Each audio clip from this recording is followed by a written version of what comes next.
I was 6 months pregnant and glowing with happiness when I discovered that my husband's mistress had been slowly poisoning my prenatal vitamins for weeks.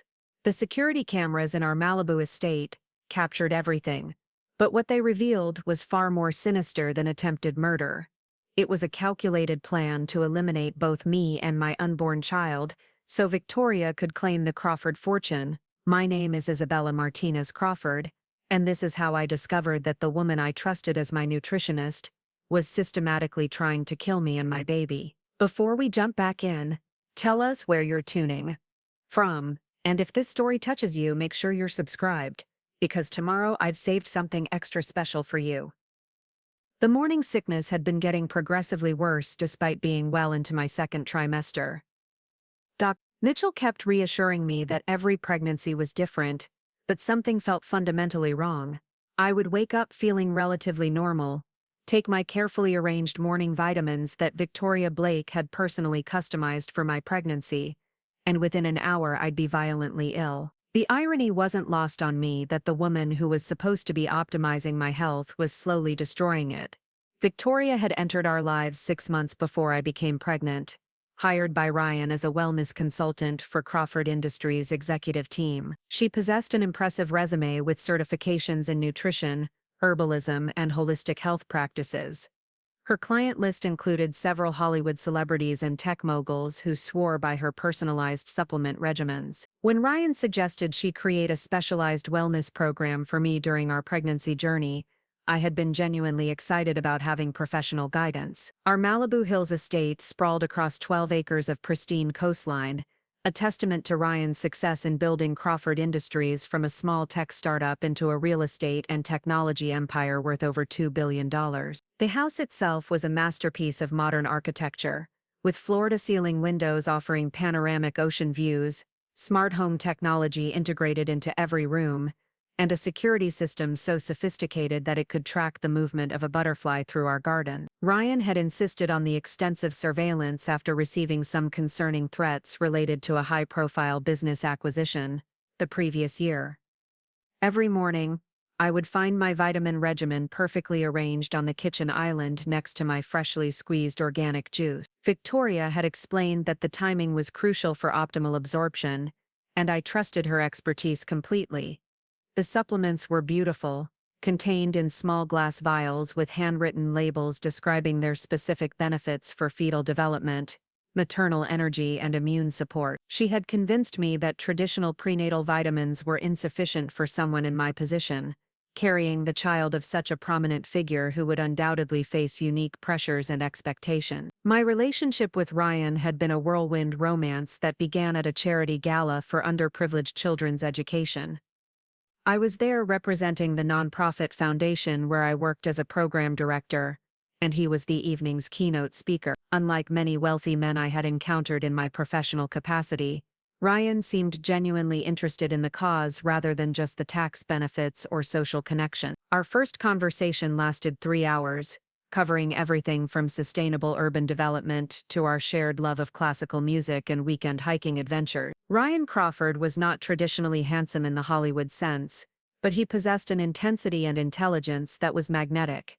At 38, he had built his empire through a combination of innovative thinking and calculated risks that had consistently paid off. His dark hair was always perfectly styled, and he wore custom-tailored suits that emphasized his tall, lean frame. What attracted me most was his genuine curiosity about the world and his desire to use his wealth for meaningful impact rather than just accumulation. Our courtship had been refreshingly normal despite his extraordinary circumstances. He would pick me up in his Tesla rather than sending a driver, and we would spend evenings cooking together in his minimalist downtown loft before he moved us to the Malibu estate. He was attentive without being possessive, successful without being arrogant, and he treated my middle-class background as interesting rather than something to be overlooked or changed. When he proposed during a private sunset dinner on the beach below our house, I felt like the luckiest woman alive.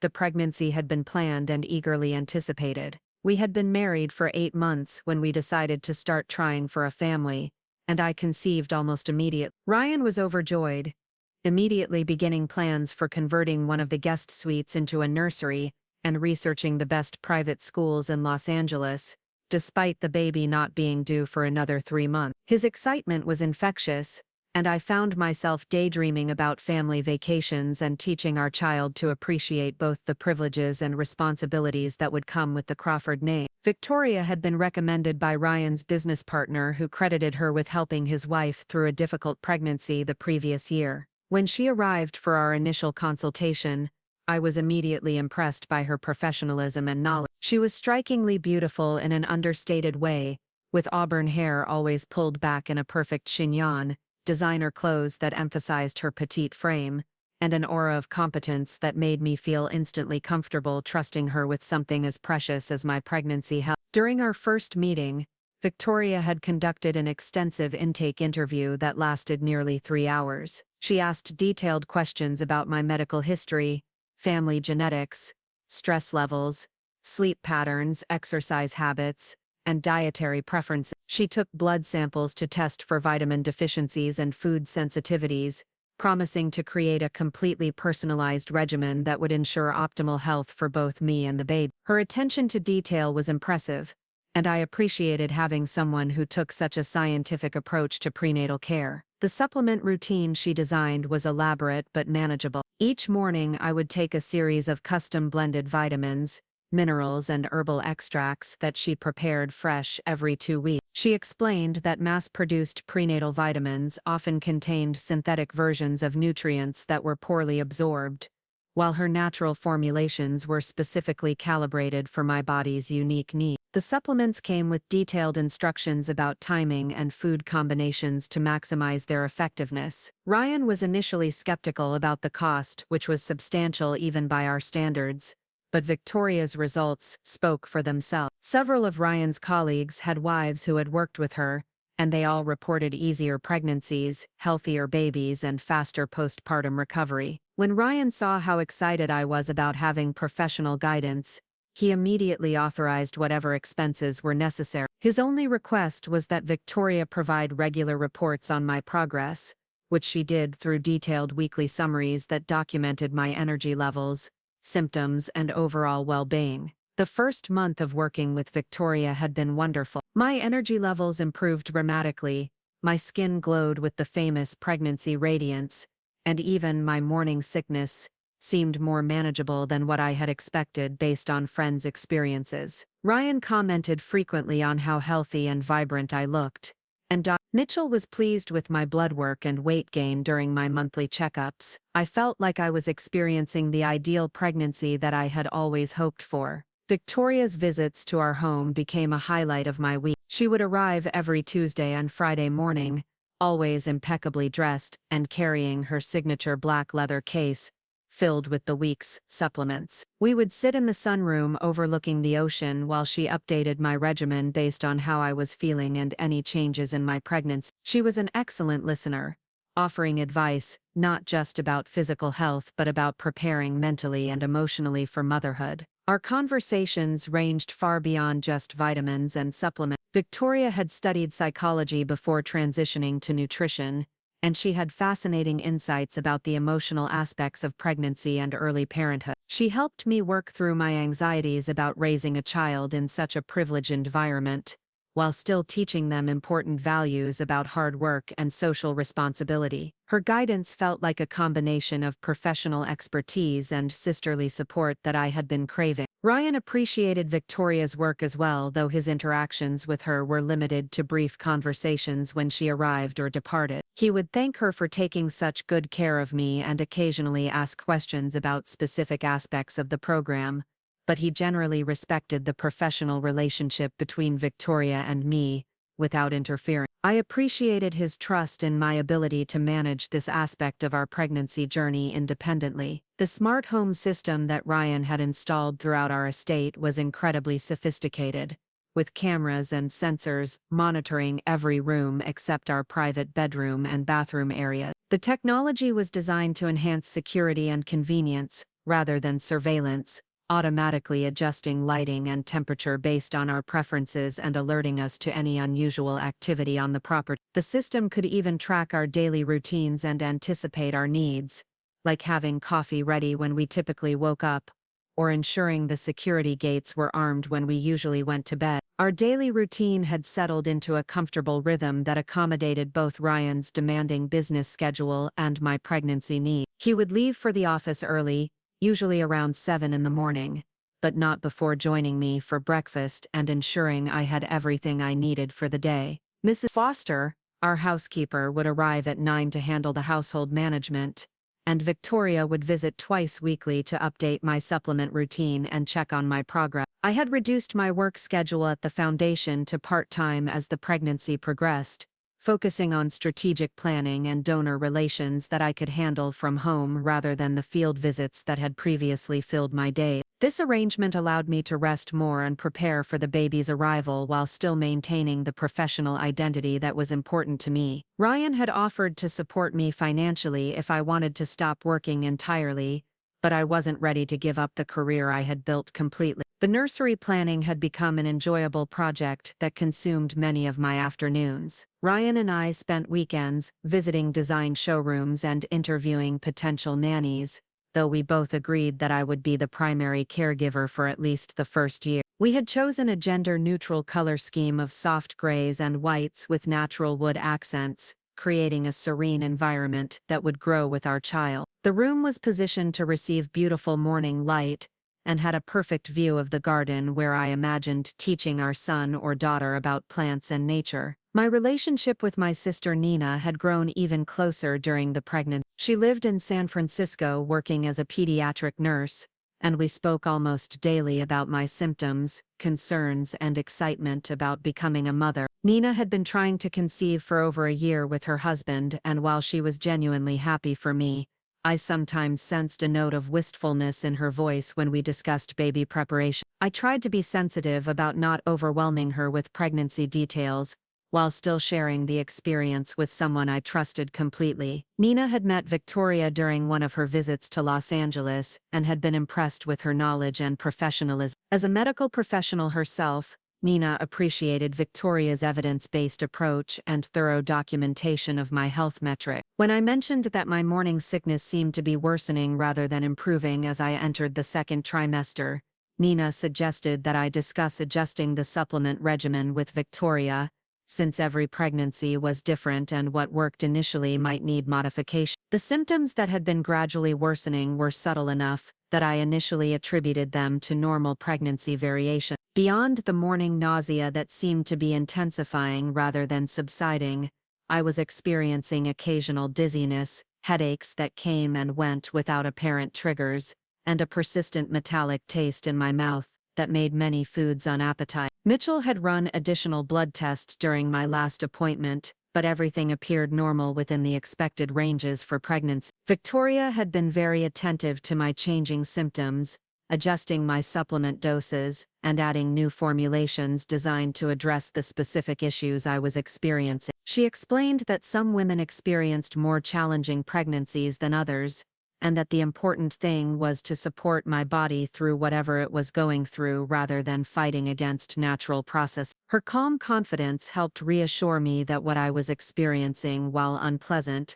was not necessarily cause for alarm. The security system in our home was so advanced that Ryan could monitor the house remotely through his phone when he was traveling for business. The cameras captured everything in high definition, and the system could even identify individuals and track their movements throughout the property. Ryan had shown me how to access the feeds if I ever felt unsafe or wanted to check on something while he was away, though I rarely used the system myself. The technology felt somewhat invasive despite its protective purpose, and I preferred to trust that our home was secure without constantly monitoring it. Mrs. Foster had been with the Crawford family for over 5 years, having worked for Ryan since before our marriage. She was a wonderful woman in her early 60s who treated me like a beloved daughter and was thrilled about the pregnancy. Grace had raised 3 children of her own and offered practical advice about everything from nursery organization to newborn sleep schedule. Her presence in the house provided a comforting maternal energy that I appreciated,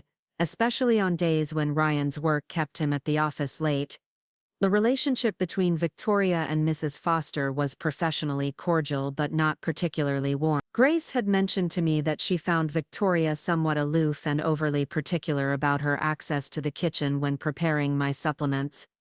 Mrs. Foster took pride in maintaining an immaculate home and was protective of her domain, so I attributed the slight tension to territorial instincts, rather than any significant concern. Both women were focused on my well-being, and I saw no reason why they couldn't coexist peacefully. Ryan's business had been particularly demanding during my pregnancy, with several major acquisitions requiring his personal attention and frequent travel. Crawford Industries was expanding into sustainable development projects, and Ryan was passionate about building environmentally responsible communities that could serve as models for future urban planning. His work often kept him away for several days at a time, but he always ensured that I was well cared for and comfortable before leaving. During Ryan's business trips, Victoria would often extend her visits, staying for lunch or spending the afternoon ensuring that I was following the supplement schedule correctly and feeling well. I appreciated the extra attention and enjoyed her company during what could otherwise be lonely days in our large house. She would bring books about child development and natural parenting,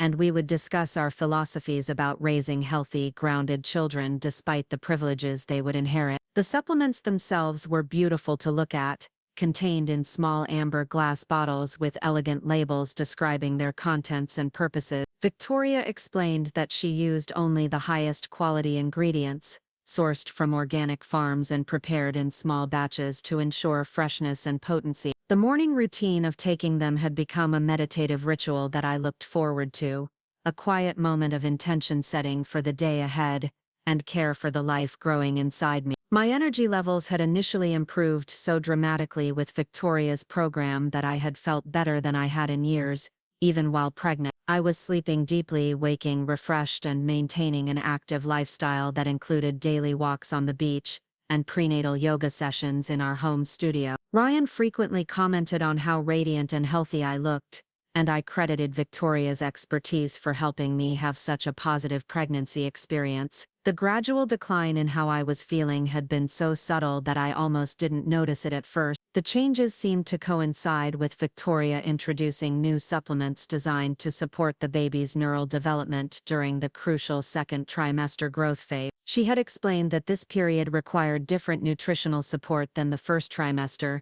and that some women experienced temporary adjustment symptoms as their bodies adapted to new formulation. What concerned me most was not just feeling sick, but feeling disconnected from the joy I had been experiencing about the pregnancy. The constant nausea and fatigue were making it difficult to appreciate this special time, and I found myself counting the days until each symptom might resolve rather than celebrating each week of my baby's development. Victoria assured me that this was temporary and that many women experienced similar challenges during the transition between trimesters. The morning routine that had once felt nurturing was beginning to feel like a chore that I dreaded. The sight of the carefully arranged supplement bottles made my stomach turn even before I opened them, and the taste of some of the formulations had become increasingly unpalatable despite Victoria's efforts to improve their flavoring. I had mentioned this to her and she had made adjustments, but the aversion seemed to be getting stronger rather than better.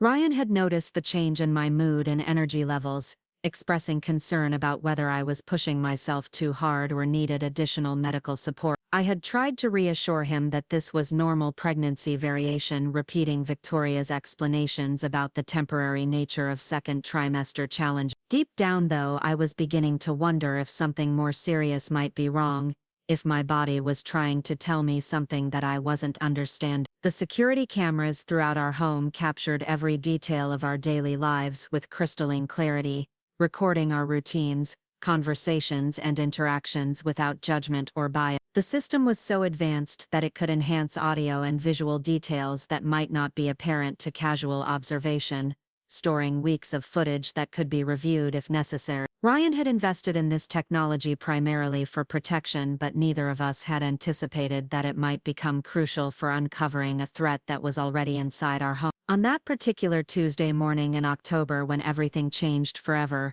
I had no idea that I was about to discover the truth about Victoria Blake and her real intentions for my pregnancy. The morning started like any other, with Ryan leaving early for meetings and Victoria arriving promptly at 9:30 with her signature black case and professional smile. What I didn't know was that the security system had been recording something that would shatter my trust and reveal a conspiracy that went far deeper than I had ever imagined possible. The discovery came on a Wednesday morning that started like any other. Ryan had left early for a merger meeting in downtown Los Angeles, kissing my forehead and reminding me to rest while he was gone. I had been feeling particularly unwell the night before, experiencing sharp abdominal pains that had kept me awake despite Victoria's assurance that cramping was normal at my stage of pregnancy. Something deep in my maternal instincts was screaming that this wasn't right, but I had been conditioned to trust the expert rather than my own body. Victoria arrived at her usual time, her heels clicking against the marble floors as Mrs. Foster let her into the house. I could hear them exchanging pleasantries in the foyer,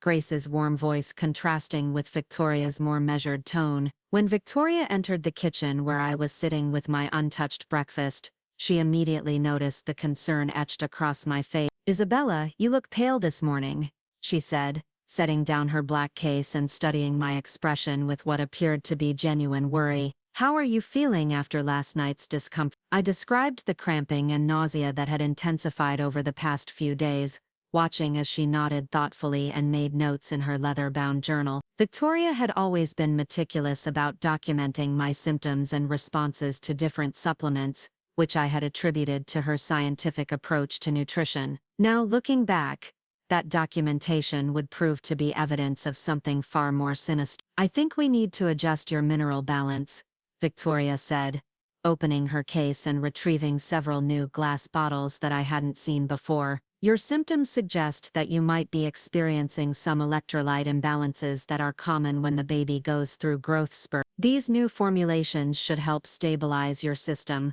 The bottles she placed before me contained liquids rather than the usual capsules, each one a different shade of amber or green. She explained that liquid supplements were absorbed more quickly and would provide faster relief from my symptoms. The taste was more bitter than usual, with an underlying metallic flavor that made my stomach churn, but Victoria encouraged me to finish the entire dose for maximum effectiveness. Within minutes of taking the new supplements, I felt dizzy and disoriented in a way that was different from my previous morning sickness. The room seemed to tilt slightly, and I had to grip the edge of the kitchen island to steady myself. Victoria was watching me intently, her pen poised over her journal as if she was observing a scientific experiment rather than treating a patient. "This is normal," she assured me when I mentioned the dizziness. "Your body is adjusting to the new formulation. Why don't you go rest in the living room while I prepare your afternoon doses? I'll stay until you're feeling more stable." I made my way to the white leather sectional in our main living area,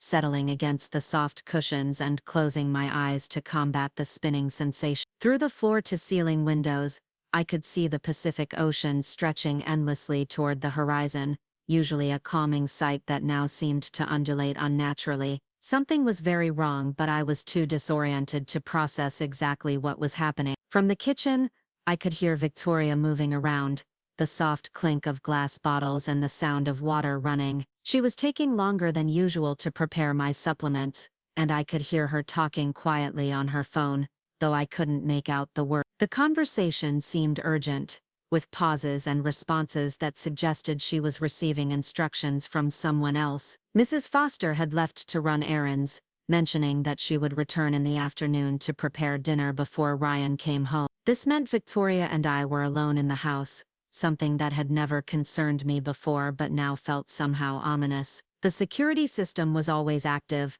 but in my foggy state, I hadn't thought about the cameras that were silently recording everything happening in our home.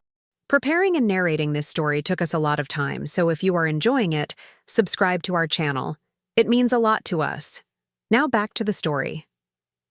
The dizziness was getting worse rather than better, and I was beginning to feel genuinely frightened about what was happening to my body.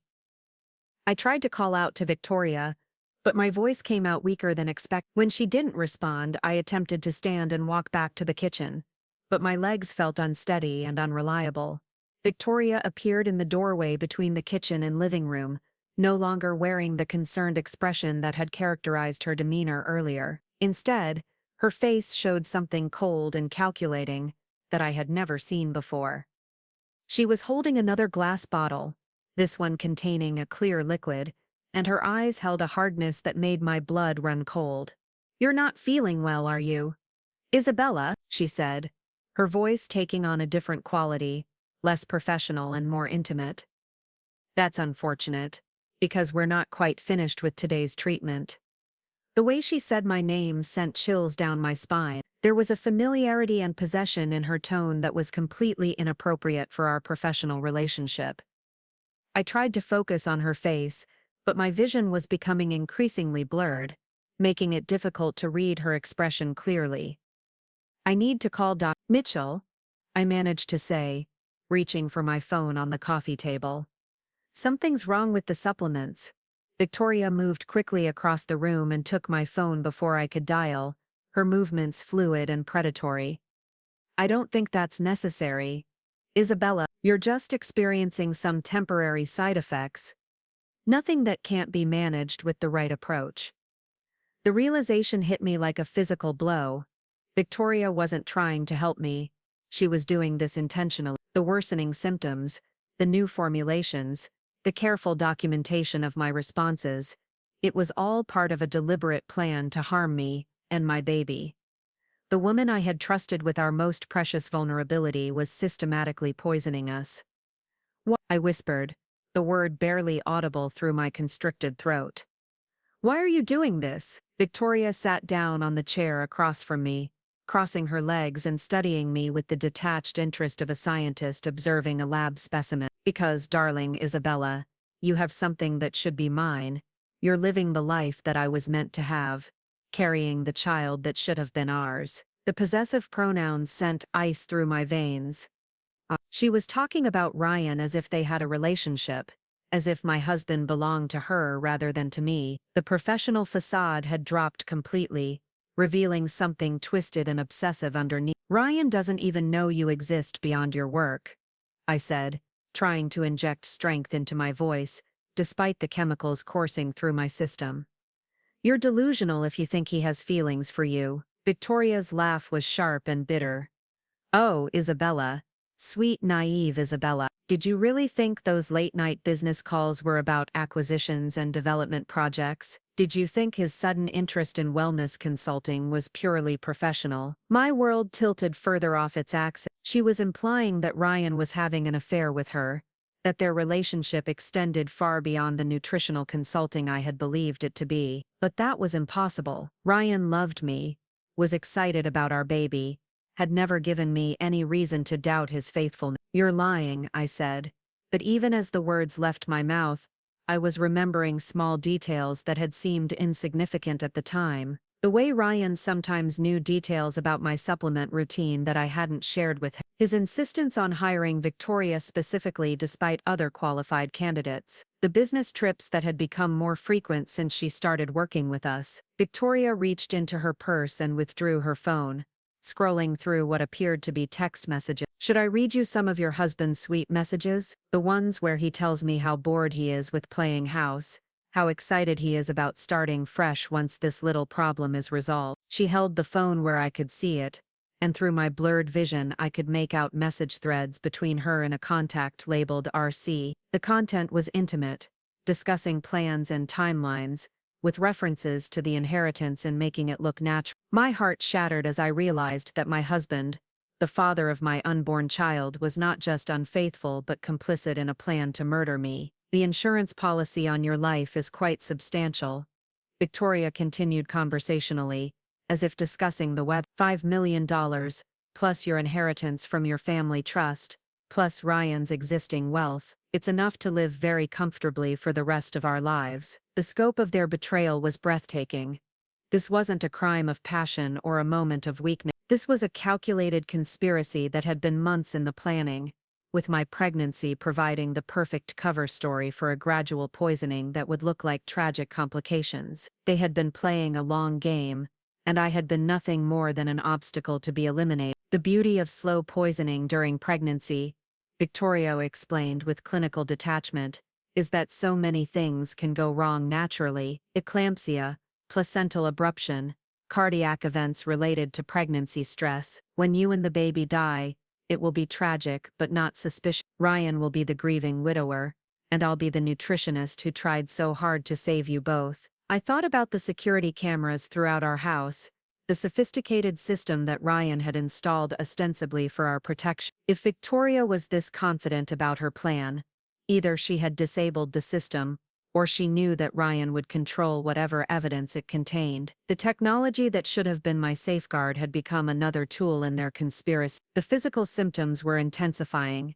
and I could feel my consciousness starting to slip away. Victoria was preparing another dose of whatever poison she had been administering, her movements efficient and practical. This wasn't her first attempt, it was simply the final one, designed to ensure that I would never leave this room alive. But as my vision darkened and my body grew weaker, something inside me blazed to life. The maternal instinct that had been whispering warnings for weeks suddenly roared to full strength. I was not going to let them murder my child. I was not going to die in my own home while the father of my baby counted insurance money with his mistress. With what felt like superhuman effort, I forced myself to stay conscious and alert. I needed to find a way to survive this encounter and expose what they were doing. Somewhere in this house was evidence of their conspiracy, and somewhere in Ryan's sophisticated security system was proof of Victoria's crimes. The poison was making me nauseous and disoriented, but it hadn't yet reached lethal level. Victoria's plan required careful dosing to maintain the appearance of natural pregnancy complications, which meant I still had time to fight back if I could think clearly enough to formulate a plan. I began to assess my situation with the analytical skills that had made me successful in my foundation work. Victoria believed I was helpless and defeated, which gave me the advantage of surprise. She was alone in the house with me, confident in her control of the situation, but she had underestimated both my determination to protect my child and my knowledge of our home's security systems. The smart home technology that Ryan had installed was more comprehensive than Victoria realized. While she might have avoided the obvious cameras, the system also included audio recording, motion sensors, and environmental monitors that tracked everything from air quality to electromagnetic fields. If I could activate the emergency protocols, the system would automatically contact security services and begin comprehensive documentation of the crisis. The challenge was reaching the control panel or my phone without alerting Victoria to my intention. She was watching me carefully, noting my responses to the poison, and preparing what I suspected would be the final, lethal dose. I needed to create a distraction that would give me access to either communication or evidence gathering. As Victoria turned her attention to measuring out more of the clear liquid poison, I noticed that she had left her own phone on the coffee table where I could potentially reach it. The device likely contained the text messages with Ryan, photographic evidence of their relationship, and possibly even documentation of their murder plot. If I could access that information and transmit it to someone trustworthy, it would provide insurance against their plan regardless of whether I survived the immediate crisis. My sister Nina would know immediately that something was wrong if I contacted her with evidence of Victoria's crime. As a medical professional, she would recognize the symptoms of poisoning and would have the knowledge to guide me toward appropriate treatment. More importantly, she would ensure that the evidence reached law enforcement, even if Victoria managed to complete her murderous plan. The realization that I was fighting for two lives, my own and my baby's, gave me strength I didn't know I possessed. I was not going to be a victim in this scenario. I was going to be a survivor, and I was going to make sure that Victoria Blake and Ryan Crawford faced justice for their betrayal and attempted murder. Victoria was approaching with the final dose, her expression focused and determined. She believed she was moments away from completing a perfect crime and claiming the life she thought she deserved. What she didn't know was that she had just awakened something fierce and protective in me that would prove far more dangerous than any poison she could administer. The battle for my life and my child's life was about to begin, and I intended to win. Moving with careful precision to avoid alerting Victoria to my renewed alertness, I began implementing a plan that would expose their conspiracy and ensure my survival. The sophisticated security system that they thought they controlled would become the instrument of their downfall, and the evidence of their crimes would be preserved for the world to see. Every maternal instinct in my body was screaming at me to protect my child and I was finally ready to listen. Victoria Blake had made a fatal error in underestimating the determination of a mother defending her baby. She was about to discover exactly how dangerous that mistake could be. The poisoning would end today, but not in the way Victoria had planned. Instead of my death, this would mark the beginning of her destruction, and the exposure of a conspiracy that reached to the very heart of my marriage. The cameras had indeed caught everything, and the evidence would speak louder than any poison she could devise. As Victoria approached with what she intended to be my final dose, I prepared to fight back with every resource at my disposal. The battle lines had been drawn, and I was no longer the helpless victim she believed me to be. I was a woman protecting her child, and that made me more dangerous than she could possibly imagine. My recovery began the moment I understood the true nature of the threat facing my baby, and Victoria had spent months conditioning me to trust her expertise over my own instincts, but that psychological manipulation crumbled the instant I realized she was trying to kill us. The clarity that came with understanding the danger was like emerging from a fog that had been clouding my judgment for weeks. The first challenge was surviving the immediate crisis without alerting Victoria to my newfound awareness. She was still preparing what I believed would be a lethal dose, moving with the confidence of someone who thought she had complete control over the situation. I needed to buy time while figuring out how to access help or evidence that would expose her crime. My knowledge of our home's security system became crucial in those terrifying moments. Ryan had given me a comprehensive tutorial when the system was installed, explaining not just the basic functions, but also the emergency protocols designed to protect us in worst-case scenarios. The system included panic buttons hidden throughout the house, discrete communication devices that could alert security services, and comprehensive recording capabilities that could document threats in real time. The nearest panic button was located behind a decorative panel next to the fireplace, approximately 10 feet from where I was sitting. Reaching it would require standing and walking across the room while Victoria was distracted, a challenging task given my poisoned state but not impossible if I timed it correctly. Victoria was focused on her poison preparation,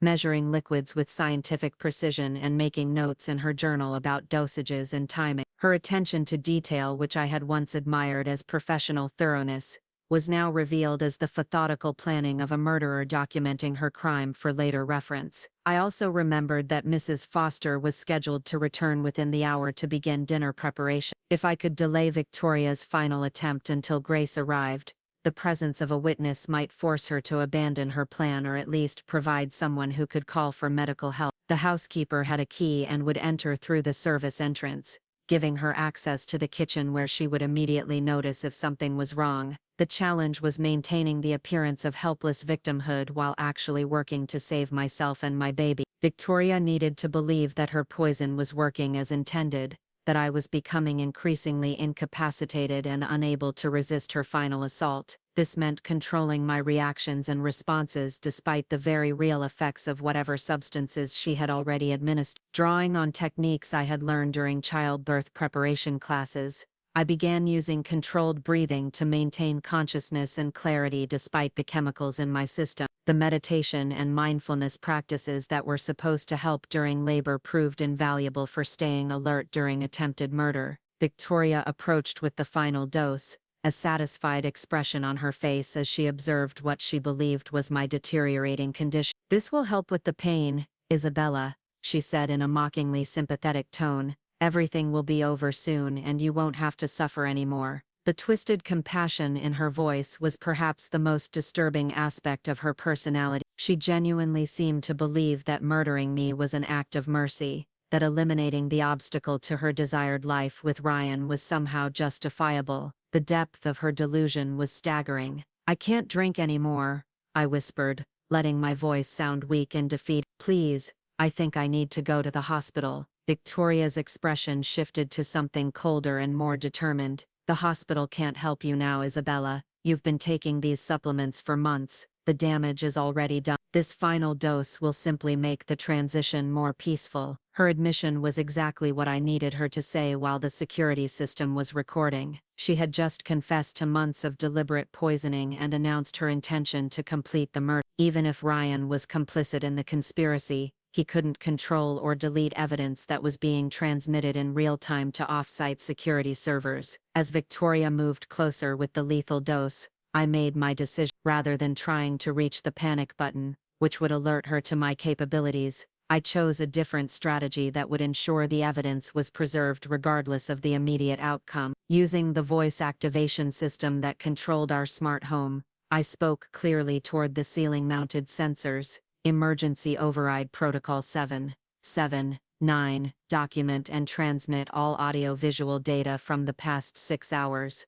Alert emergency contacts Nina Patel and Dr. James Mitchell. Medical emergency in progress. Victoria spun around in shock as the house's AI system responded with a mechanical voice. Emergency protocol activated. Documentation in progress. Emergency contacts have been notified. Emergency services have been dispatched. The look of fury and panic on Victoria's face confirmed that she had not anticipated this capability. She had underestimated both the sophistication of our security system and my knowledge of how to use it in a crisis. Her perfect crime was unraveling in real time, with every moment being recorded and transmitted to multiple parties. "You stupid bitch," she snarled, dropping the professional mask completely and revealing the malevolent personality underneath. "Do you have any idea what you've just done? Ryan will make sure you never see that baby alive." Her threat only strengthened my resolve. She was admitting to Ryan's involvement in the conspiracy while simultaneously threatening my child's life. Every word was being recorded and would serve as evidence in their eventual prosecution. The sound of sirens in the distance indicated that emergency services were indeed responding to the automated alert. Victoria's face showed a combination of rage and calculation as she realized that her window for completing the murder was rapidly closing. She still held the final dose of poison, and I could see her weighing whether to force it down my throat before help arrived. But the approaching sirens seemed to drain her confidence rather than increase her desperation. She was realizing that forcing a dying woman to consume poison while emergency responders were approaching would be difficult to explain away, especially with hours of recorded evidence documenting her crimes. Instead, Victoria began frantically gathering her supplies and notes, attempting to remove evidence of her presence and activities. She stuffed the poison bottles into her case and tried to wipe down surfaces she had touched, but her movements were hurried and incomplete. The comprehensive security system had already documented everything she was trying to hide. "This isn't over, Isabella," she said as she headed toward the door. "Ryan and I have been planning this for too long to be stopped by your little tantrum. We'll find another way." Her parting threat was perhaps the most valuable piece of evidence yet, clearly establishing the conspiracy between her and my husband. She was confirming everything I had suspected about their relationship and their mutual involvement in the murder plot. As Victoria fled through the front entrance, I remained on the sofa, using my remaining strength to stay conscious until help arrived. The poison was still affecting my system, and I needed medical attention to ensure that both my baby and I would survive whatever substances she had administered over the past months. The first responders arrived within minutes, followed closely by Dr. Mitchell, who had received the emergency alert and rushed to our home. As paramedics began administering IV fluids and preparing me for transport to the hospital, I provided a brief summary of what had happened and confirmed that extensive evidence was available through our security system. Nina arrived at the hospital before the ambulance, having caught the first available flight from San Francisco after receiving the emergency notification. Her medical expertise proved invaluable in communicating with the treatment team about the suspected poisoning and ensuring that appropriate tests were conducted to identify the specific substances involved. The blood work revealed a cocktail of heavy metals and plant-based toxins that would have been lethal in higher doses or with continued administration. The fact that Victoria had been gradually increasing the concentrations over time meant that my body had developed some tolerance, which likely saved both my life and my baby. The medical team was able to begin chelation therapy to remove the toxins from my system and monitor the baby's condition through continuous fetal monitoring. While I was receiving treatment, law enforcement was analyzing the security footage and building a case against Victoria. The recordings provided irrefutable evidence of her confession, her threats, and her systematic poisoning activities. They also revealed the extent of her access to our home and her familiarity with our routines, supporting the theory that this had been a long-term conspiracy. The investigation into Ryan's involvement proved more complex, as his direct participation had been primarily through planning and communication rather than physical action. However, the text messages on Victoria's phone provided substantial evidence of his complicity in the murder plot and his awareness of her activity. As I recovered in the hospital, surrounded by medical equipment monitoring both my vital signs and my baby's heartbeat, I began processing the emotional impact of the betrayal. The man I had married and trusted with my life had conspired to murder me for money. The woman I had welcomed into our home as a healthcare provider had systematically poisoned me for months. The depth of their deception was almost incomprehensible. But alongside the pain and betrayal was a fierce satisfaction that I had survived their attempt and ensured that justice would be served. My baby was safe, the evidence was preserved, and the conspiracy was exposed. Victoria Blake and Ryan Crawford would face the consequences of their crimes, and I would build a new life, free from their toxic influence. The recovery process would be long and challenging, requiring continued medical monitoring and psychological support to process the trauma. But I was alive, my baby was healthy, and the truth had been revealed. That was enough foundation upon which to rebuild everything they had tried to destroy. As I felt my baby kick strongly against my ribs, I knew that we had both survived something that was meant to kill us. We were fighters, and we would emerge from this experience stronger and more determined than ever. The future that Ryan and Victoria had tried to steal from us was still ours to claim, and I intended to make the most of every moment of it. The investigation that followed my poisoning revealed a conspiracy far more elaborate and disturbing than I had initially realized. As law enforcement officers interviewed me in my hospital room, they shared details that painted a picture of calculated manipulation stretching back to before Ryan and I had even met. Detective Sarah Chen, the lead investigator assigned to my case, arrived with a thick file and a grim expression that immediately told me there was more to discover. She was a compact woman in her 40s with intelligent eyes and a no-nonsense demeanor that inspired confidence, despite the disturbing nature of what she was about to reveal. "Miss Crawford," she began, "what we've uncovered suggests that your husband and Victoria Blake have been planning this for much longer than the few months of your pregnancy. We found evidence indicating that Victoria was specifically hired to get close to you, and that your meeting Ryan may not have been as coincidental as you believed." The implications of her words hit me like a physical blow. The charity gala where Ryan and I had met, the instant connection we had felt, our whirlwind romance. It might all have been orchestrated as part of an elaborate confidence scheme designed to gain access to my family's wealth. Detective Chen opened her file and withdrew several photographs, showing Ryan and Victoria together at various locations, some dating back over 2 years. In the images they appeared comfortable and intimate, clearly in an established relationship rather than the professional association I had believed existed between them. "We found these on Victoria's personal computer," the detective explained. "They show a romantic relationship that predates your marriage to Mr. Crawford by approximately 18 months. We also discovered financial records, indicating that Victoria received substantial payments from your husband throughout your relationship, suggesting she was essentially being paid to monitor and ultimately harm you." The scope of their deception was breathtaking. My entire relationship with Ryan had been built on lies, and Victoria's role as my wellness consultant had been cover for a systematic plan to murder me for my inheritance. They had played a long game, waiting until I was pregnant and vulnerable to execute their final strategy. "The charity gala where you met your husband," Detective Chen continued.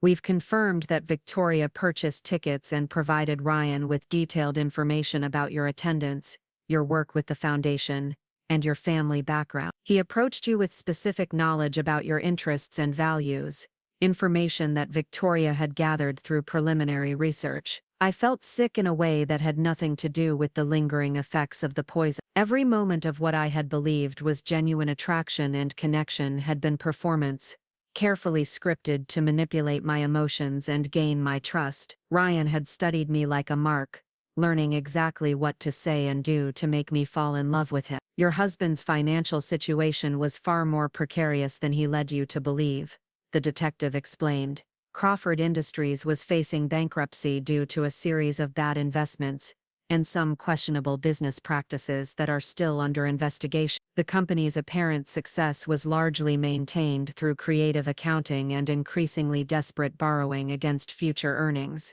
This revelation explained so much about Ryan's behavior during our marriage. His insistence on managing our finances, his reluctance to combine our assets completely, his apparent knowledge of my family's trust fund arrangements. It had all been part of a plan to access my money while maintaining the illusion of his own success. Victoria's background is also not what she presented, Detective Chen continued. While she does have some legitimate training in nutrition, her primary experience has been in what we might call Black Widow operation. We've connected her to at least 2 other suspicious deaths involving wealthy men, who died after brief relationships with women, matching her description. The idea that I had been targeted by a serial killer was almost too horrifying to process. Victoria Blake was not just a mistress motivated by jealousy or greed.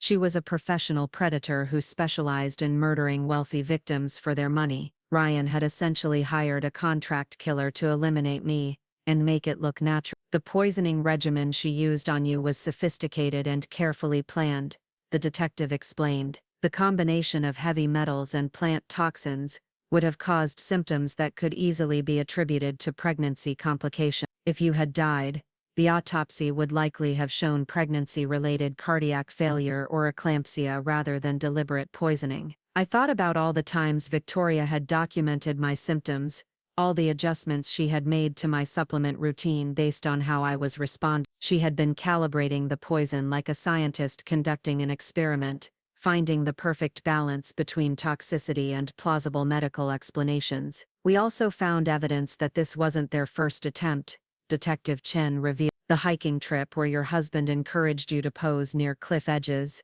the boating excursion where he suggested you go out alone despite weather warnings, the skydiving experience you mentioned. These were all potential accidents that would have achieved the same goal with less investigation. Each revelation was another knife twist of betrayal. Every adventure Ryan had suggested, every romantic gesture that had seemed spontaneous, had actually been calculated attempts to create opportunities for my death. The man I had fallen in love with had been systematically trying to kill me for months before resorting to poison. Your security system proved invaluable in documenting their crimes, the detective noted.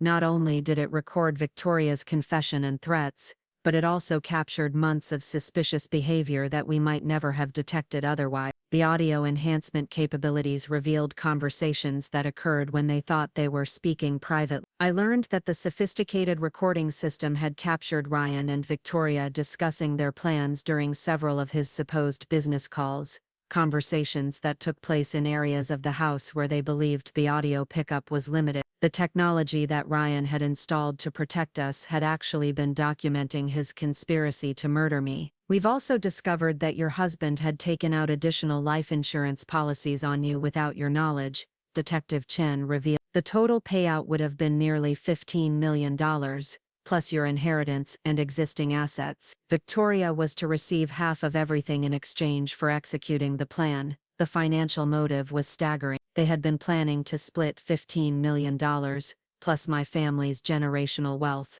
all in exchange for my life and my baby's life. The cold calculation involved in placing a monetary value on our lives was perhaps the most chilling aspect of the entire conspiracy. Mr. Crawford has been arrested and is facing charges of conspiracy to commit murder, insurance fraud, and domestic violence, the detective informed me. Victoria Blake has been charged with attempted murder, conspiracy, and we're investigating her potential involvement in other suspicious deaths. Given the evidence we've collected, we're confident that both will face substantial prison sentences. Learning that they were both in custody provided some relief, but I knew that the legal process would be long and emotionally challenging. I would need to testify about the poisoning, the conspiracy, and the betrayal, reliving the trauma while ensuring that justice was served. We need to discuss your safety going forward, Detective Chen continued. While both defendants are in custody, Criminal organizations sometimes have associates who weren't directly involved in the primary crimes. We recommend security precautions until we're certain there are no additional threats. The idea that I might still be in danger was exhausting. I was 6 months pregnant,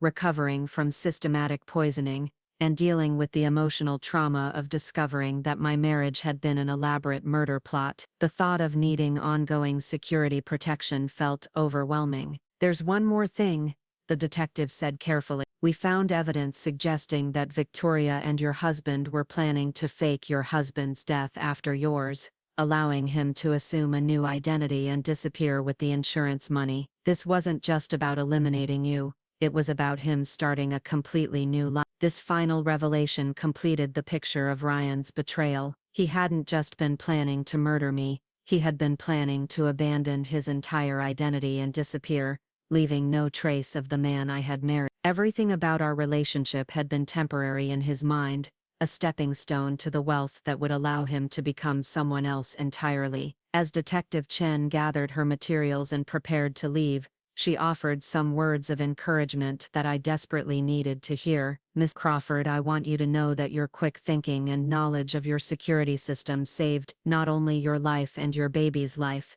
but potentially the lives of future victims. Victoria Blake's pattern suggests she would have continued killing until someone stopped her. The idea that my survival might have prevented other murders provided some sense of purpose to the trauma I had endured. Perhaps the horrific experience I had lived through would serve a greater good by removing dangerous predators from society and protecting other potential victims." My sister Nina, who had remained at my bedside throughout the investigation interviews, squeezed my hand as the detective left. "Isabella, I know this is overwhelming, but you need to know how proud I am of you. You not only survived their attempt to murder you, but you gathered the evidence that will put them away forever." As I lay in the hospital bed, feeling my baby move strongly inside me despite everything we had endured together, I began to process the magnitude of what had happened and what lay ahead. The life I had been living was completely gone, revealed as an elaborate fiction designed to exploit and ultimately destroy me, but I was alive,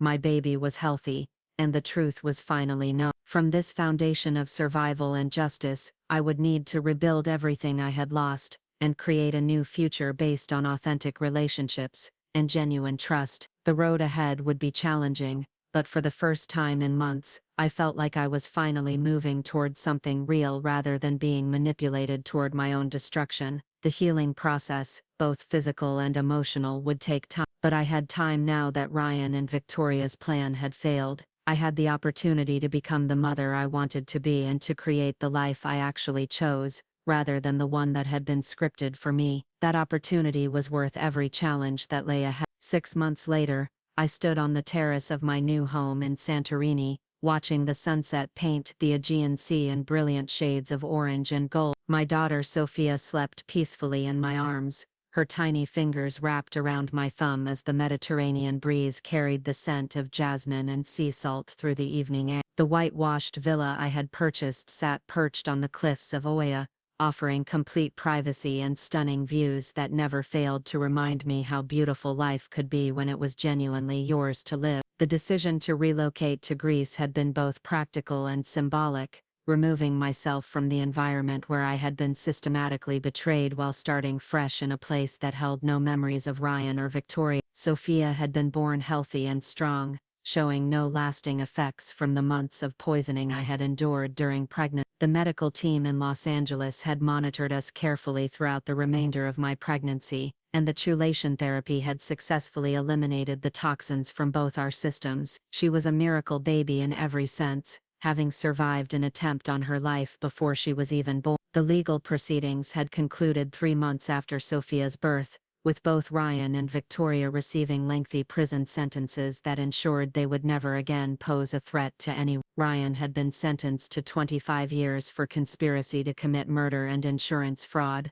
while Victoria faced life imprisonment after being connected to 3 additional murders spanning the past 5 years. During the trial, I had learned even more disturbing details about their conspiracy. Victoria had been monitoring my communications, tracking my movements, and reporting my daily activities to Ryan throughout our entire relationship. The supplements she provided had contained tracking devices that allowed them to monitor my health and location in real time, turning my own body into a surveillance device. The financial investigation revealed that Ryan's business empire had been built largely on fraudulent practices and money laundering, with Crawford Industries serving as a front for various criminal enterprises. My inheritance would have provided the capital needed to legitimize his operations and expand into new markets, making me not just a murder victim but an unwitting participant in organized crime. The testimony from Victoria's previous victims' families had been particularly difficult to hear. Each case followed a similar pattern.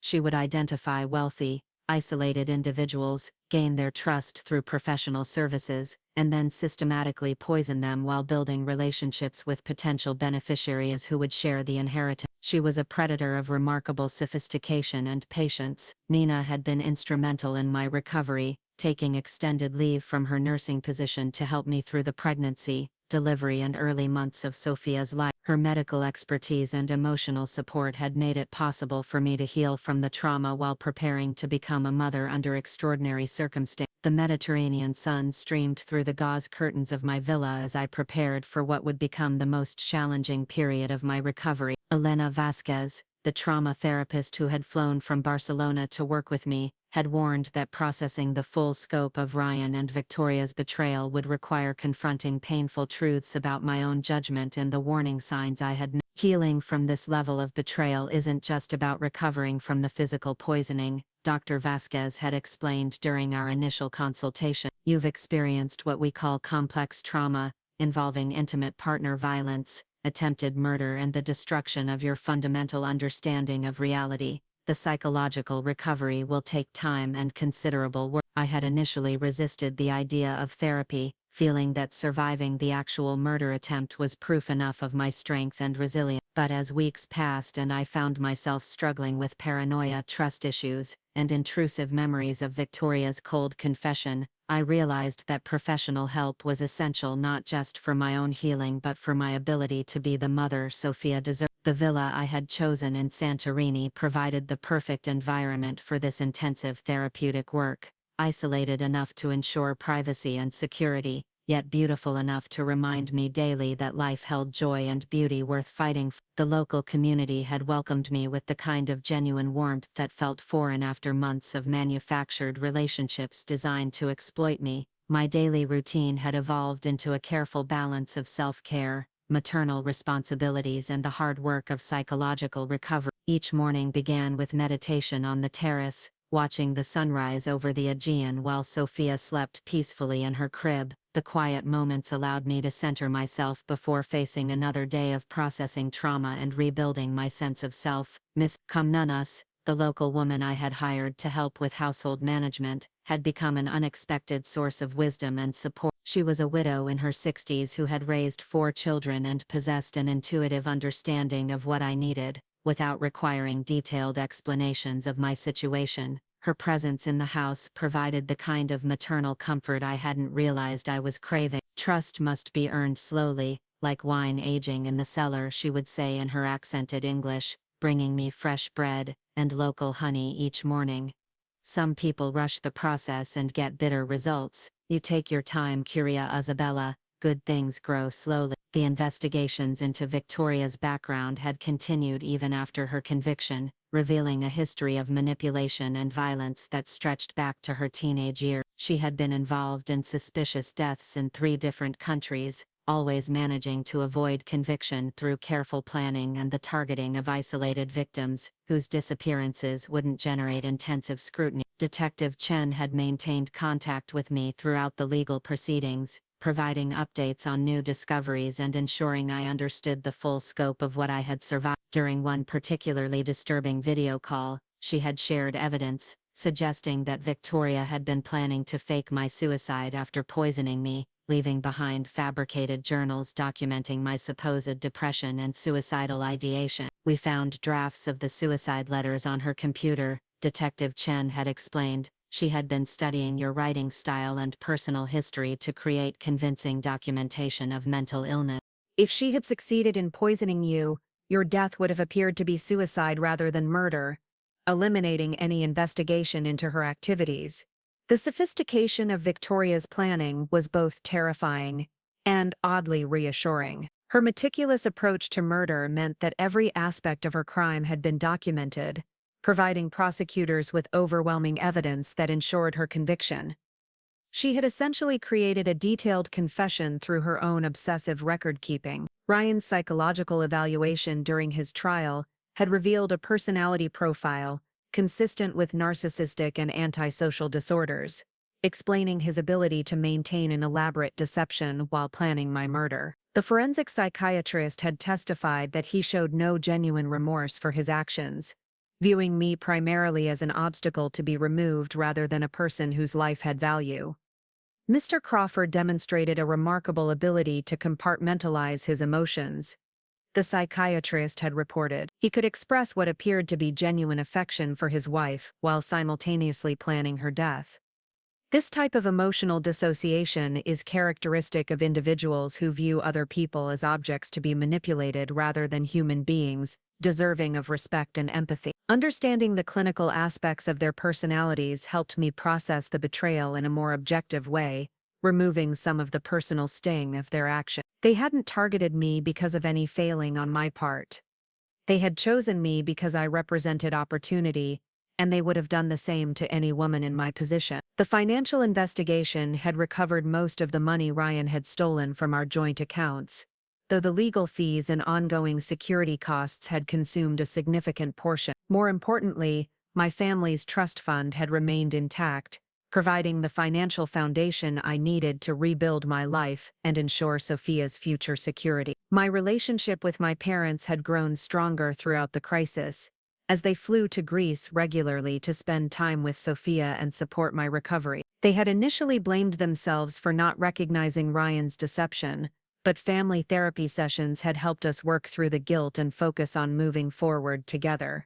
"We raised you to see the best in people," my father had said during one of our sessions. "That quality made you vulnerable to someone like Ryan, but it's also what makes you a wonderful person and will make you an excellent mother. We don't want you to lose your ability to trust, just to trust more carefully." Sophia's presence had been transformative in ways I hadn't anticipated. Caring for her required me to stay grounded in the present moment, rather than becoming lost in traumatic memories or anxious speculation about future threats. Her completely innocent dependence on me provided a sense of purpose that helped drive my recovery forward, even on difficult days. The contrast between Ryan's calculated manipulation and Sophia's genuine need for love and care highlighted just how artificial my marriage had been. Every interaction with my daughter was authentic and meaningful, unlike the performed emotions that had characterized my relationship with her father. Dr. Vasquez had helped me understand that the trauma I had experienced was similar to what victims of long-term psychological abuse endure, even though the physical violence had been limited to the poisoning attempt. The systematic lying, the manipulation of my reality, and the destruction of my ability to trust my own perceptions had created lasting psychological wounds that required careful treatment. "Gaslighting is a form of psychological violence," she explained during one of our sessions. "When someone systematically undermines your ability to trust your own judgment, they're essentially attacking your sense of self. Recovering from that requires rebuilding your confidence in your own perceptions and learning to distinguish between healthy skepticism and trauma-induced paranoia." The work was exhausting but necessary. I had to examine every aspect of my relationship with Ryan, identifying the manipulation techniques he had used, and understanding how they had affected my thinking and behavior. This process was painful but ultimately liberating, as it helped me reclaim my sense of self and develop better boundaries for future relationships. One of the most challenging aspects of recovery was dealing with the shame and embarrassment of having been so thoroughly deceived. I was an educated, successful woman who prided herself on good judgment, yet I had been completely fooled by an elaborate confidence scheme. Learning to separate my intelligence and worth from my victimization required ongoing therapeutic work. "Intelligence is not a protection against manipulation," Dr. Vasquez repeatedly reminded me. "In fact, intelligent people are often targeted because they're more valuable victims, and because they're more likely to rationalize inconsistencies rather than immediately becoming suspicious. Your education and success made you a more attractive target, not a less cautious person. The security measures I had implemented around my new life were comprehensive, but designed to provide protection without creating a prison-like atmosphere. The villa's location on a cliff provided natural barriers, and I had hired a discreet security service that monitored the property without interfering with daily activities. Advanced technology allowed me to feel safe while maintaining the freedom to live normally. Marcus Thompson, the security consultant I had retained, was a former military officer who specialized in protecting high-net-worth individuals from various threats. His approach emphasized practical measures that could be integrated seamlessly into normal life, rather than obvious security theater that would constantly remind me of the danger I had faced. The goal is to create layers of protection that become invisible parts of your routine, he had explained. You should feel safe enough to focus on healing and raising your daughter, not constantly vigilant about potential threats. Real security enables life, it doesn't restrict it. The international nature of my relocation had provided additional protection, as both Ryan and Victoria would remain in American prisons for decades, and their criminal associates had no reason to pursue someone who was no longer involved in their financial scheme. Moving to Greece had effectively removed me from their sphere of influence, while providing a fresh start in a culture that valued family and community. Learning Greek had become both a practical necessity and a therapeutic activity that helped occupy my mind with positive challenges, rather than traumatic memories. The local language immersion forced me to focus on communication and daily problem-solving, providing mental exercise that supported my overall recovery. The writing project I had begun, documenting my experience for potential publication,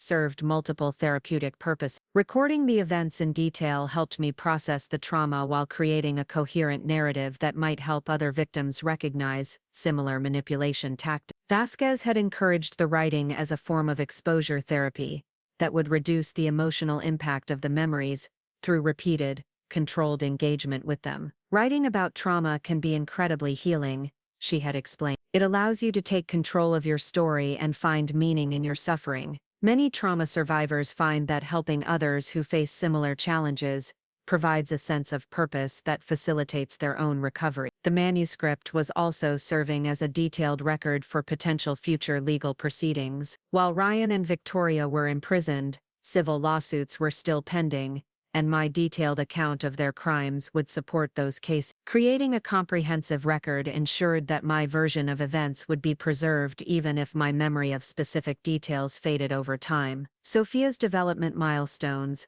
provided constant reminders of what I was fighting to preserve and protect. Her first smile, the way she tracked movement with her eyes, her growing ability to hold her head up, all of these achievements represented victories over the forces that had tried to prevent her from existing. She was living proof that love and determination could overcome even the most sophisticated evil. The medical monitoring that continued in Santorini confirmed that both Sophia and I had fully recovered from the poisoning, with no lasting physical effects from our ordeal. Regular blood tests showed that the chelation therapy had successfully eliminated all traces of the heavy metals and toxins Victoria had administered, and Sophia's developmental assessments indicated completely normal growth and neurological function. Dr. Andreas Stavros, the pediatrician who had taken over Sophia's care, was familiar with my medical history and maintained coordination with the specialists in Los Angeles who had managed my pregnancy and delivery. This continuity of care ensured that any potential long-term effects would be identified and addressed promptly.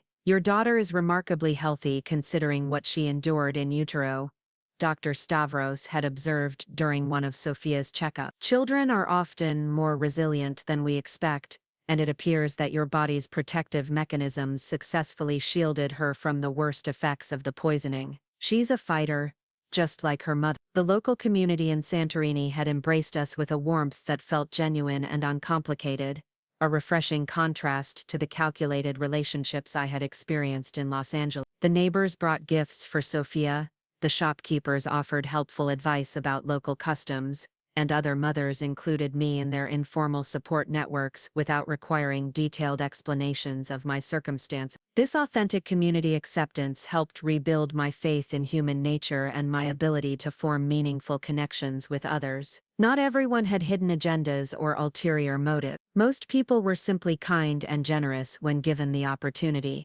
and learning to recognize and appreciate genuine kindness was an important part of my healing process. The art therapy sessions I had added to my treatment routine provided another avenue for processing emotions that were difficult to express verbally. Working with watercolors and charcoal allowed me to explore feelings about betrayal, fear, anger, and hope in ways that didn't require coherent explanations or logical analysis. Creating visual representations of my emotional landscape helped externalize the trauma in a way that made it feel more manageable. The images I created were often abstract and symbolic rather than literal, but they captured essential aspects of my experience that traditional therapy couldn't always access. Art therapy allows you to bypass the cognitive defenses that sometimes interfere with emotional processing.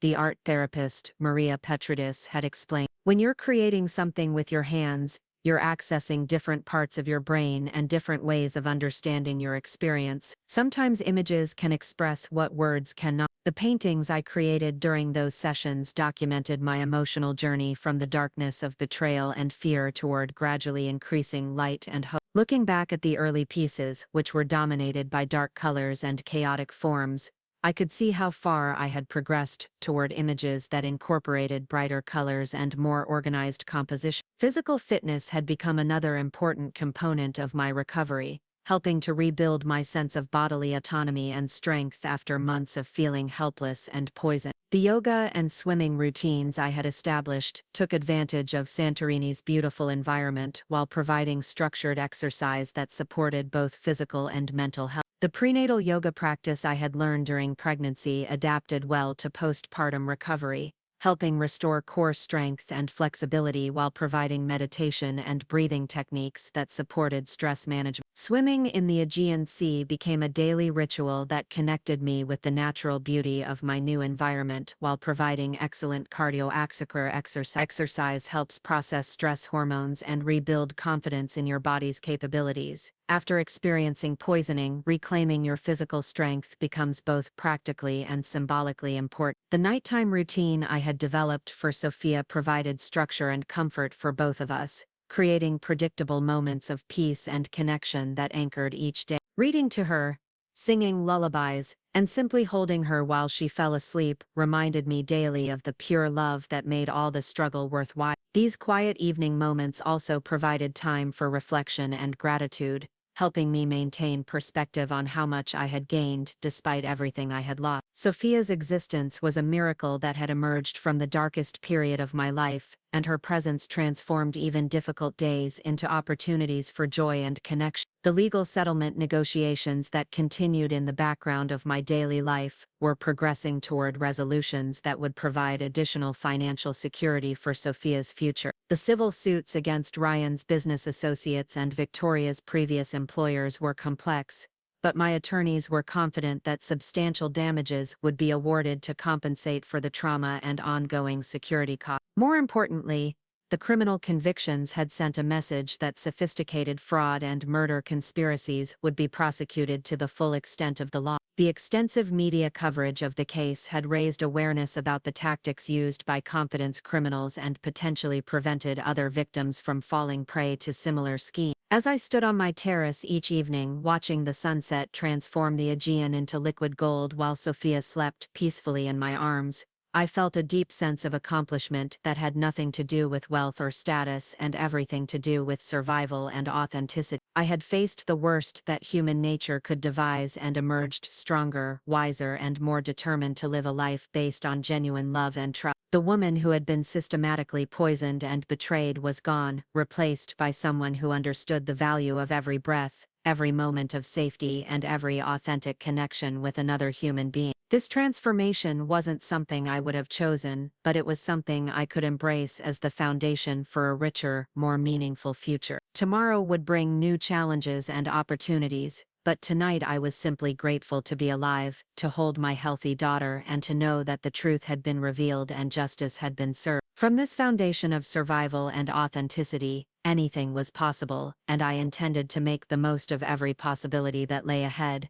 2 years had passed since my escape to Santorini, when I received a phone call that would change everything once again. Detective Chen's voice carried an urgency that immediately transported me back to those terrifying days when my life hung in the balance, even though I was now standing in my sun-drenched kitchen while Sophia played contentedly with her wooden blocks on the terrace. "Isabella, I need to inform you about some developments in Victoria Blake's case," Detective Chen began, her professional tone unable to mask the concern underneath.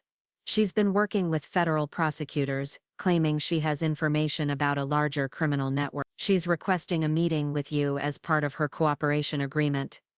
The very mention of Victoria's name sent ice through my veins despite the Mediterranean warmth surrounding me. I had built a life predicated on the assumption that both she and Ryan were safely locked away, unable to reach me or influence my world in any way.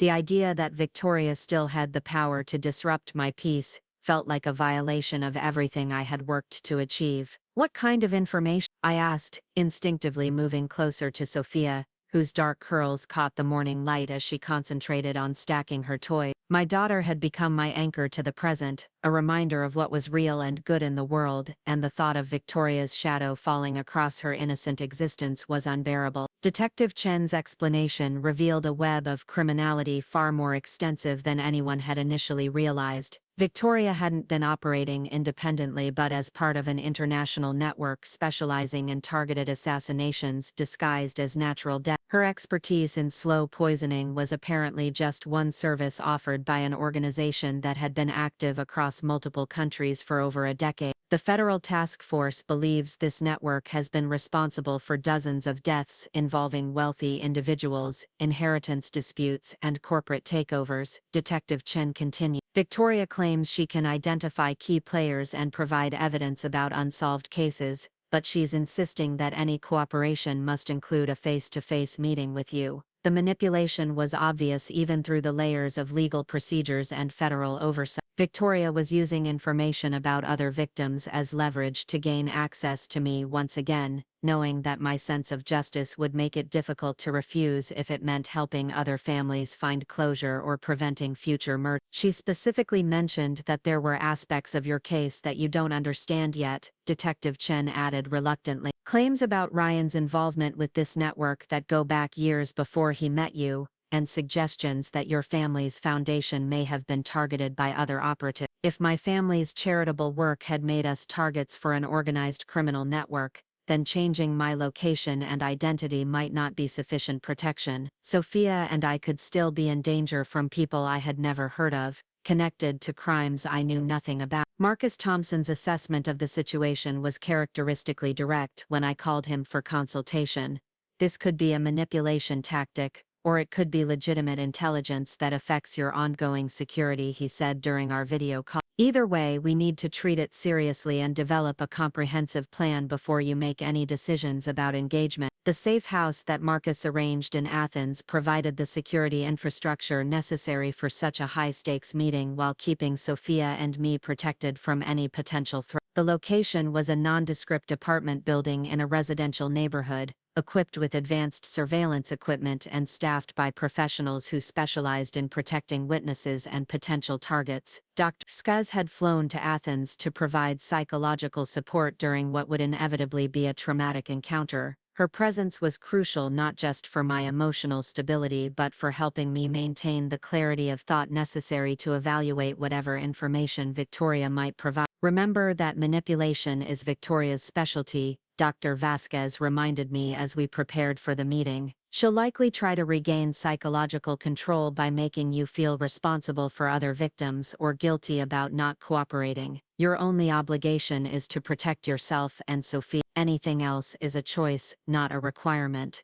The federal prosecutor handling Victoria's cooperation agreement, Assistant U.S. Attorney James Morrison, briefed me extensively on the parameters of the meeting and the information they hope to obtain. The task force had been investigating this criminal network for 3 years, following a trail of suspicious deaths and financial irregularities across multiple jurisdictions. We believe Victoria was essentially a contract killer for hire, but one who specialized in making murders look like natural deaths or accidents, Morrison explained. Her methods were so sophisticated that most cases were never investigated as homicide. Your survival and the evidence you provided were the first real break in understanding how this organization operates. The dossier Morrison shared contained photographs and case summaries of victims spanning back over a decade, all sharing certain characteristics: wealth, social isolation, deaths that had initially been attributed to natural causes, but later raised questions during insurance investigations or estate settlements. The pattern was clear once you knew what to look for, but nearly invisible to investigators examining individual cases. Ryan's connection to this network appeared to predate our relationship by several years, suggesting that his pursuit of me had been part of a calculated strategy rather than an opportunistic crime. Financial records showed payments between Crawford Industries and shell companies linked to Victoria's network, indicating that he had been involved in multiple operations before targeting me. We believe your husband may have been what we call a spotter, Morrison explained. Someone who identifies potential targets and provides intelligence about their vulnerabilities, financial situations, and social connections. His business activities gave him access to wealthy individuals and detailed information about their assets. This revelation recontextualized everything I thought I knew about Ryan's criminal involvement. He hadn't simply been an unfaithful husband who got involved with a dangerous woman. He had been an active participant in organized crime, who had identified me as a target and orchestrated an elaborate operation to murder me for profit. The security arrangements for Victoria's transport from prison to the Athens safe house were extraordinary, involving multiple agencies and layers of protection designed to prevent any possibility of escape or outside interference. She would be accompanied by federal marshals and transported in an armored vehicle, with additional security teams monitoring the route and surrounding area. When Victoria finally entered the conference room where I waited with my legal team and federal agents, I was shocked by the transformation in her appearance. The polished, professional woman who had gained my trust through competence and caring had been replaced by someone harder and more angular, her auburn hair now gray at the roots, and her designer clothes replaced by prison orange. But her eyes remained the same, calculating, predatory instruments that had studied me like a specimen during those terrifying moments when she revealed her true nature. She moved with the same fluid confidence that had once impressed me as professionalism but now read clearly as the practiced composure of a predator.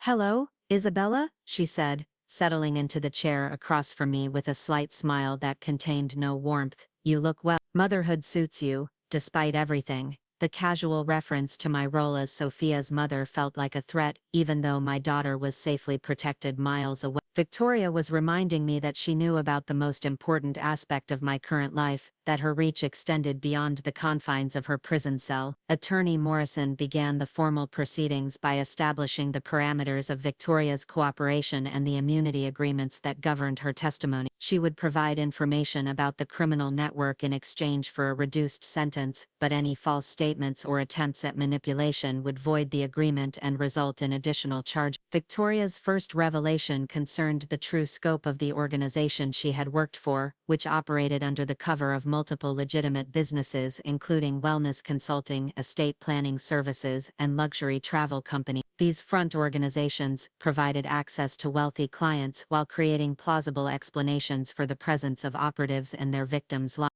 "The network has been operating for over 15 years, Victoria explained with clinical detachment.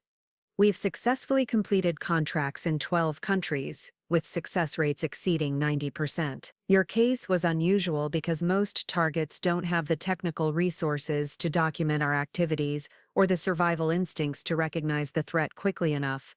She described a highly organized operation with specialized roles for different types of operatives. Some focused on identifying targets and gathering intelligence, others on gaining access and building trust, and still others on execution and cleanup. The entire system was designed to ensure that no single individual could compromise the whole network if captured. "Ryan was primarily an intelligence gatherer," Victoria continued, glancing at me to gauge my reaction. His business activities provided perfect cover for meeting wealthy individuals and assessing their vulnerabilities. He was very good at identifying women who were lonely, trusting, or isolated from family support systems. The description of Ryan's role was perhaps more painful than learning about Victoria's poisoning attempts, because it revealed that my vulnerability had been carefully assessed and exploited. Every aspect of our courtship had been designed to appeal to specific emotional needs that he had identified through psychological profiling. Morrison pressed Victoria for details about other operations and victims, seeking information that could help solve cold cases and prevent future crime. Her responses were methodical and comprehensive, revealing a criminal enterprise that had generated hundreds of millions of dollars through targeted assassinations, disguised as natural deaths. The organization maintains detailed files on potential targets, Victoria explained. Wealthy individuals who fit certain psychological and social profiles are monitored for years before any action is taken. Your family's foundation work made you visible to our research teams, and your personal situation made you an attractive target. This information confirmed my worst fears about ongoing vulnerability. If the network maintained surveillance on potential targets for extended periods, they likely had current information about my location and activities in Santorini. Moving and changing my identity might not have provided the protection I had assumed. Victoria's next revelation concerned specific threats to my family members, information that she claimed to possess about planned operations, targeting my parents and sister. She described these details with the same clinical detachment she had shown throughout the meeting, as if discussing stock market fluctuations rather than murder plots. Your sister Nina represents a particularly attractive target, Victoria said, watching my face carefully. Single, successful, with access to medical resources that could facilitate certain types of operations. The network has been developing approaches to her for several months. The threat to Nina felt like a knife to my heart. My sister had been my strongest supporter throughout the crisis, flying to Greece regularly to help with Sophia and providing the kind of family connection that had anchored my recovery. The idea that she was now in danger because of her association with me was devastating. Morrison immediately signaled to agents outside the room, who began implementing emergency protection protocols for my family members. Within minutes,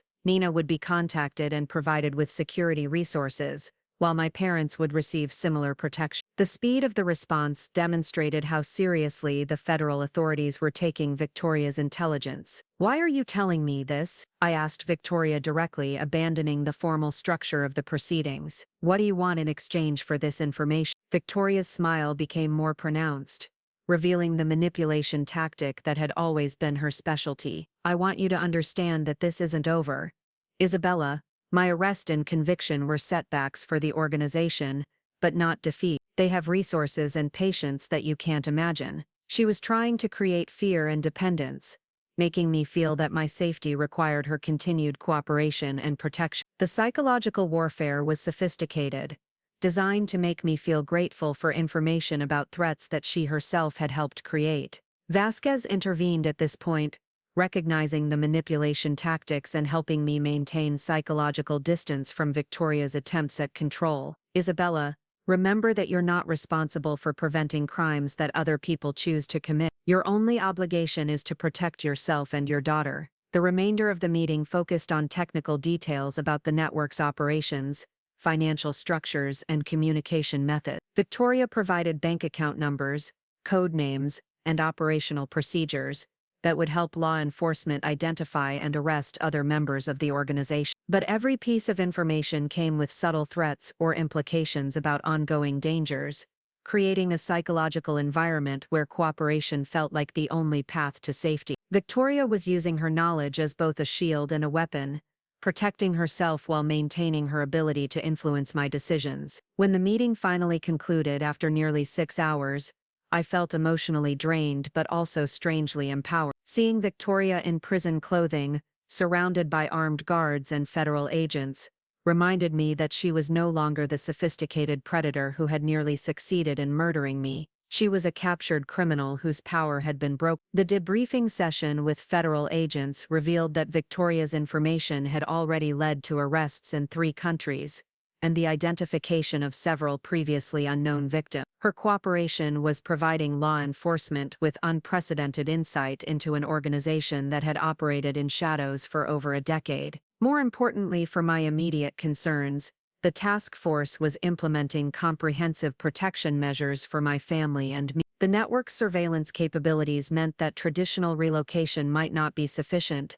but new technologies and international cooperation could provide security that would be difficult for criminals to penetrate. Marcus Thompson's updated security assessment recommended a multi-layered approach that combined physical protection, electronic surveillance, and international coordination. The goal was to create a protective environment that would allow Sophia and me to live normal lives, while ensuring that any threats could be identified and neutralized quickly. The good news is that this organization operates through careful planning and patience, Marcus explained. They avoid high-risk operations that might expose them to law enforcement attention. The increased federal scrutiny makes you a much less attractive target, because any move against you would trigger massive investigation and retaliation. The psychological impact of learning about the broader conspiracy was complex and challenging to process. On one hand, understanding that I had been targeted by a sophisticated criminal organization, rather than simply betrayed by individuals, made the crimes feel less personal. On the other hand,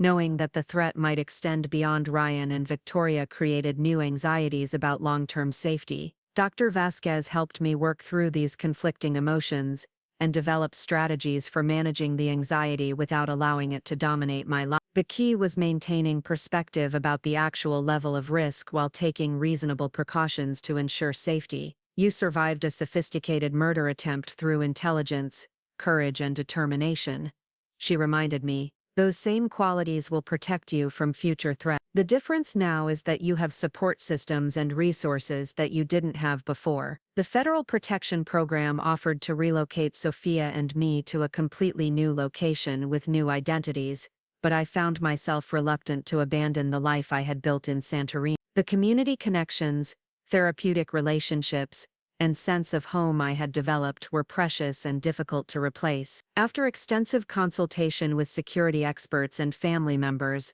I chose a middle path that increased protection while preserving the authentic life I had created. Enhanced security measures would be implemented at my existing location, with backup plans for rapid relocation if specific threats materialized. The decision felt empowering because it was based on careful analysis rather than fear-driven reaction. I was choosing to stand my ground while taking appropriate precautions, rather than allowing criminals to dictate the terms of my existence through intimidation. Sophia's second birthday celebration, held just weeks after the Athens meeting, became a symbol of resilience and defiance against the forces that had tried to prevent her existence. Surrounded by friends from our Santorini community, protected by discreet security measures, and supported by family members who had flown in for the occasion, the party represented everything I had fought to preserve and protect. As I watched my daughter laugh with delight while blowing out her candles, I realized that Victoria's attempt to regain psychological control had actually strengthened my resolve. I had looked evil in the eye once again and emerged intact,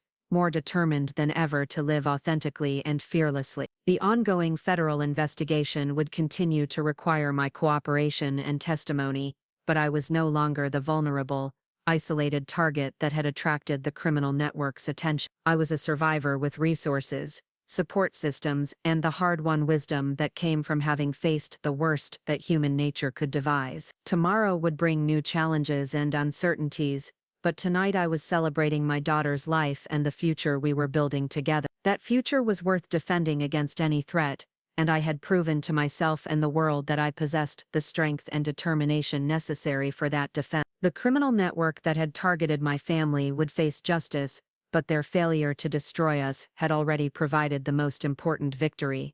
Sophia and I were alive, thriving, and surrounded by genuine love rather than calculated manipulation. That was a triumph that no conspiracy could diminish or defeat. The final confrontation with the criminal network came not through violence or dramatic showdowns, but through the quiet persistence of justice, working its way through international courts and law enforcement agencies. 3 years after Victoria's cooperation meeting, I received word that the last major figure in the organization had been arrested in Monaco, effectively dismantling a criminal enterprise that had operated with impunity for over 15 years. Standing in the garden of my Santorini home, watching Sophia chase butterflies among the olive trees while her laughter echoed across the Mediterranean landscape, I felt the weight of constant vigilance finally lifting from my shoulder. The enhanced security measures that had become routine parts of our daily life could gradually be scaled back, allowing us to embrace a more normal existence. Attorney Morrison called personally to deliver the news of the final arrests,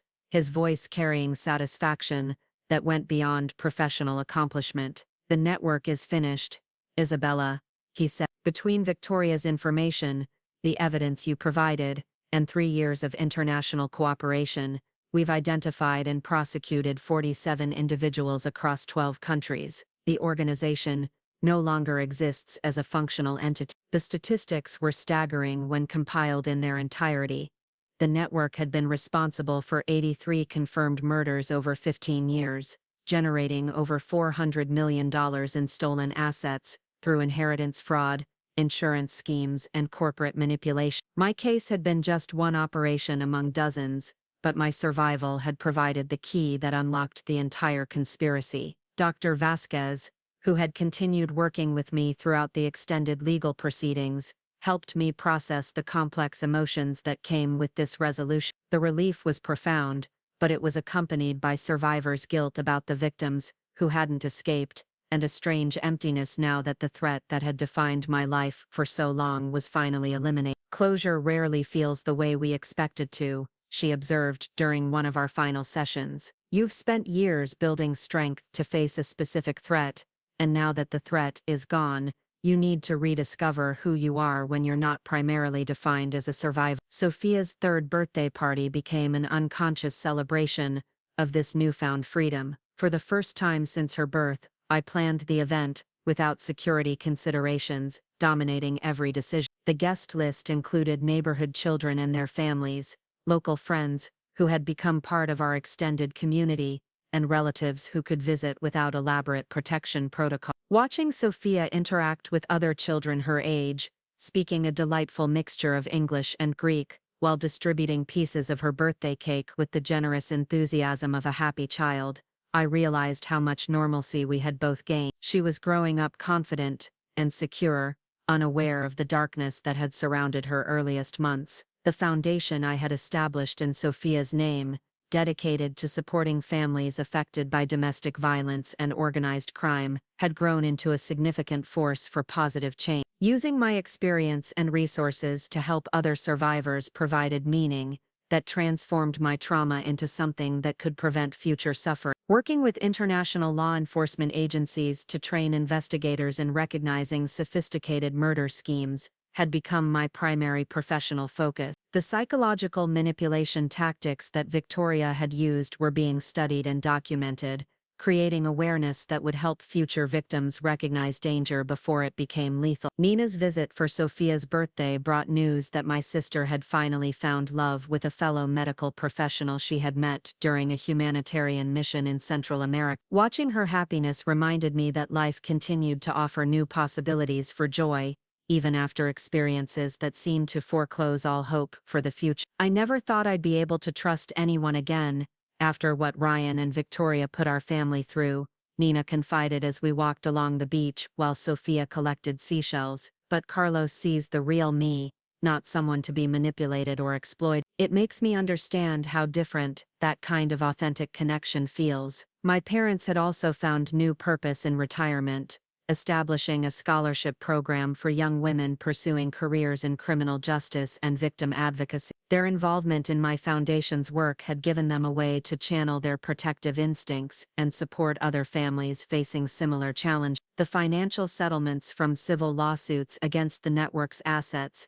had provided resources that extended far beyond personal security needs. Much of the recovered money was directed toward victim compensation funds and law enforcement training programs, ensuring that the wealth stolen through murder could serve justice rather than enriching criminals. Ryan's death in federal prison, officially ruled a suicide but suspected by many to be retaliation from other inmates, had provided a form of closure that I hadn't expected to want. Learning about his death had triggered complex emotions, but ultimately reinforced my sense that the nightmare was truly over and could never resurface. Victoria remained imprisoned, her cooperation agreement having reduced her sentence, but not eliminated her conviction for attempted murder. Occasional reports from prison officials indicated that she continued to manipulate fellow inmates and staff, confirming that her fundamental nature remained unchanged despite her circumstance. The manuscript I had written about my experience had been published to critical acclaim and strong sales, with proceeds supporting victim advocacy organizations worldwide. Reading letters from other survivors who found strength and validation in my story provided confirmation that sharing my trauma had served purposes beyond personal healing. One letter particularly moved me, from a woman in Australia whose husband had been murdered by what she now recognized as a similar network operation. Your book helped me understand that what happened to David wasn't random bad luck or a tragic accident, she wrote. Knowing that there were patterns and that someone else had fought back and won, gave me the courage to demand a real investigation. The speaking engagements that followed the book's publication allowed me to travel internationally while maintaining my base in Santorini. Sophia enjoyed these adventures, adapting easily to different cultures and languages, while remaining grounded in the stable home environment we had created together. During a particularly memorable trip to New York for a conference on international criminal justice, I found myself standing in the lobby of the hotel where Ryan and I had spent our honeymoon 5 years earlier. The location that had once represented the pinnacle of romantic happiness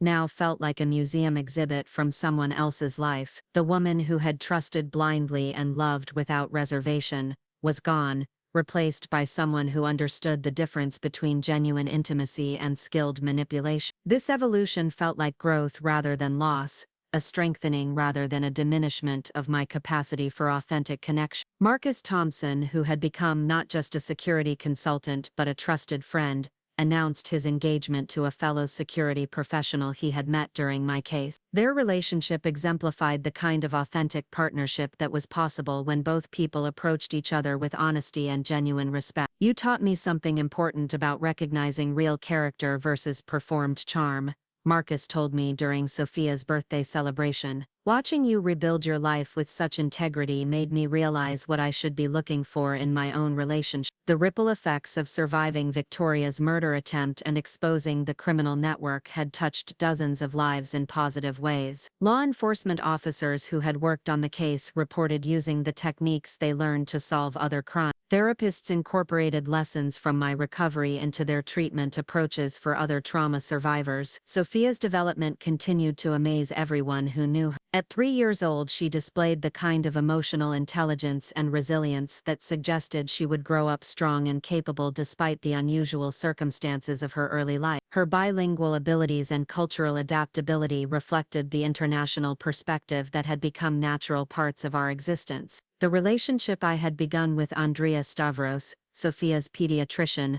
evolved slowly and carefully into something deeper and more meaningful. His patience with my need for caution and transparency demonstrated the kind of respect that made authentic intimacy possible after betrayal. Andreas had known about my history from the beginning, having been part of Sophia's medical team during our early months in Santorini. His continued presence in our lives had been consistently supportive and professional, gradually developing into friendship and eventually into mutual attraction based on genuine compatibility rather than manipulation or performance. "I've watched you become who you really are," he told me during a quiet dinner overlooking the Caldeller, "not who someone else wanted you to be, but the person you chose to become after facing the worst possible circumstances. That person is remarkable and I feel honored to know her." The wedding we planned for the following summer would be small and intimate, focused on authentic celebration rather than social display. Sophia would serve as our flower girl,